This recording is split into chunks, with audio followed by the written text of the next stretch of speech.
Hi friends, Andy Vegan. I make a new juice today with beets and 3 green herbs. So here's a beet. That's a beautiful large beet. It's fresh and crunchy. I cut it into small pieces to put it in the juicer. Uh, the juicer will take the fiber away, that what cannot be digested by the body itself, bacteria we need for that. But there is no digestion when I make a nice juice because the juicer takes the fiber away and it goes right into the bloodstream, the nutrients. Um, and the beet juices are the ones with the most diverse flavors. I have never seen anything like that. It's interesting. By itself, the beet is full of sugar, but it is somehow hidden in the earth flavor. It doesn't really taste like sugar when I drink a pure beet juice. It scratches in the throat, maybe 20 minutes after drinking it, and it's not dangerous, but it's not really pleasant. But when you add sweet and sour fruit, and I have 3 of them today, it's a wonderful combo, all these flavors come out. I guess that somehow the sugar works together with the fruit sugar. And all of a sudden these flavors are there, coming out of the beet flavor. Wow, you gotta try that. It's amazing. And this juice I make today is 3 common fruit. It's an apple, pear, orange juice. Here I have apples and oranges, about the same amount. It's not really though, not important. I noticed when I make juice with veggies, it's good to have a good amount of fruit that makes the juice really delicious. The beet juice is special because it has this scratching and these earth flavors that gotta be released and so into wonderful flavors. That is special, but other juices like green juices, it works the same way. You add a fruit and it gets delicious because the greens are usually bitter and so forth. But that is important that you have a nice amount of fruit. Usually I take the ratio 1:1, 1 part veggies and 1 part fruit. That usually does it. And if you like, for example, a little bit more powerful juice, you take less fruit, you have more bitter flavors. Yeah, that's up to you. Or more fruit juice, then you have a little more sweeter, more richer, more colorful juices. Yeah, up to you. I like the ratio 1:1 about. Yeah, that's a great measurement. But otherwise, it's very, very random what you do as you like. So just to give you some idea of the measurements. So here I have this apple, pear, and orange juice that's so nicely balanced. You can drink it by itself. It's wonderful. I was surprised when I drank it the first time. And I combine it today with the beet juice to make a beet juice delicious. That's the base. And then I add 3 green herbs, as I said, and it is the largest amount is the parsley. The parsley has a, would say, peppery green flavor, a sour green flavor. If I taste parsley by itself, it's always sour green and a little peppery. It's a very characteristic, powerful flavor and a powerful cleanser. It's one of the most powerful cleansers we have, parsley. Yeah. And in a juice, it adds, of course, a certain flavor, and especially with the beet juices, they are so transformable into all kinds of flavors. I like to put other ingredients together with the beet to find out what happens now. The beet is always dominant. Yeah? It's the base of the flavor. It's a strong, powerful earth flavor, dense and deep. And the other flavors shape it, so to say, yeah, into wonderful flavors, if you get it right. So today I have the parsley first, the peppery green sour flavor. Then the second largest amount is the basil. It's a completely different flavor. Yeah, it's from the mint family, and it's a wake up herb. Yeah, it has a poignant flavor. And if you eat a stem, they give it in Italy, I heard, they give the stems to the kids when they're tired at school, and you wake up. Yeah. There is something in the basil that makes you wake up, and it has a very nice, strong flavor, basil, yeah.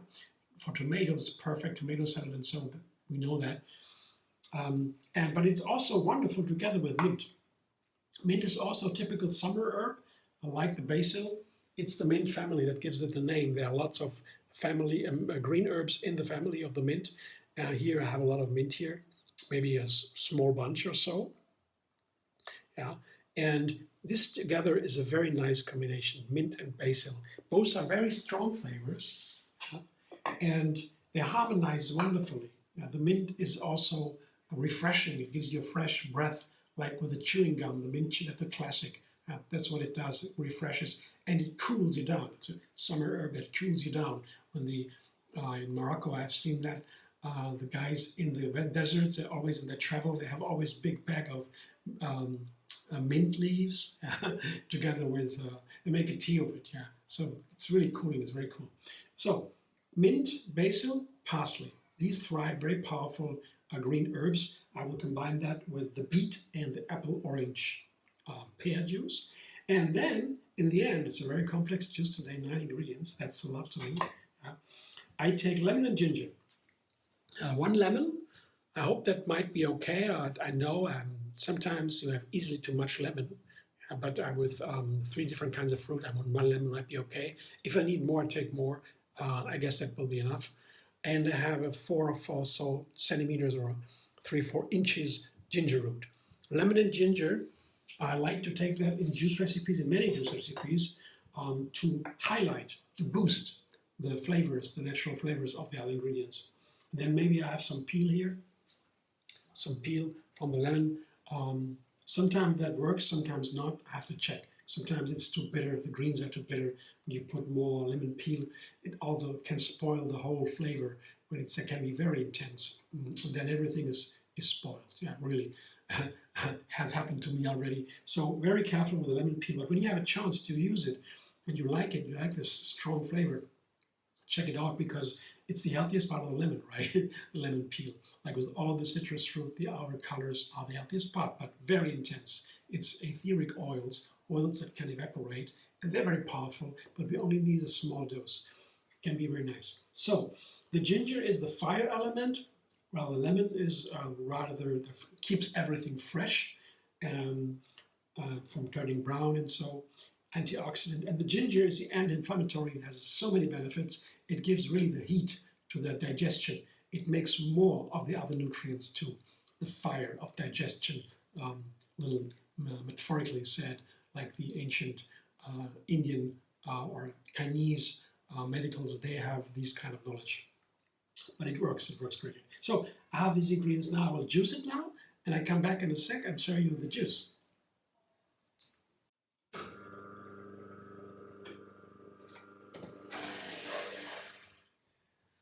My juice is done, and I didn't take a lot of this, 1 or 2 pieces, but I think it's really enough.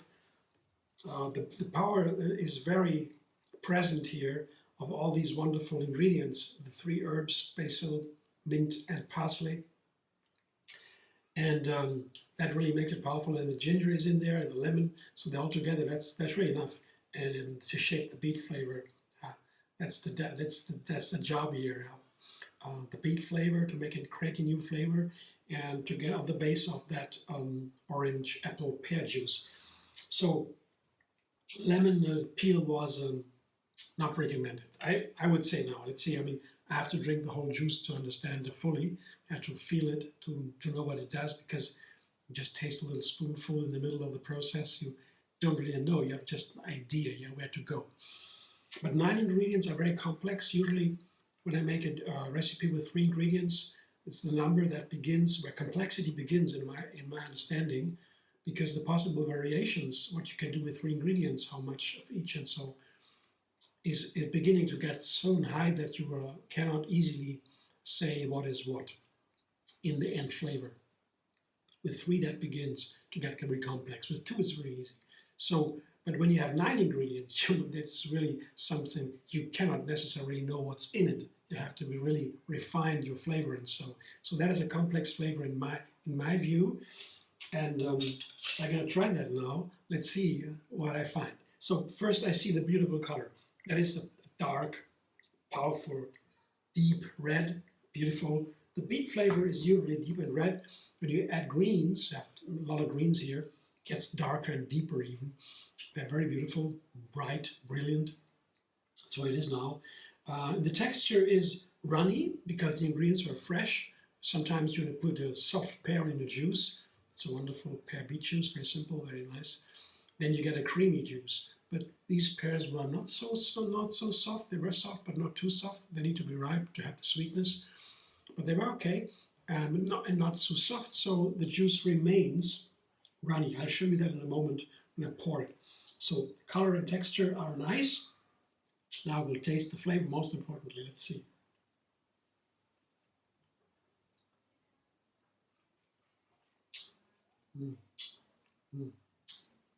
So the first impression here is really complex, and I can already feel these two little peels here, these two little pieces.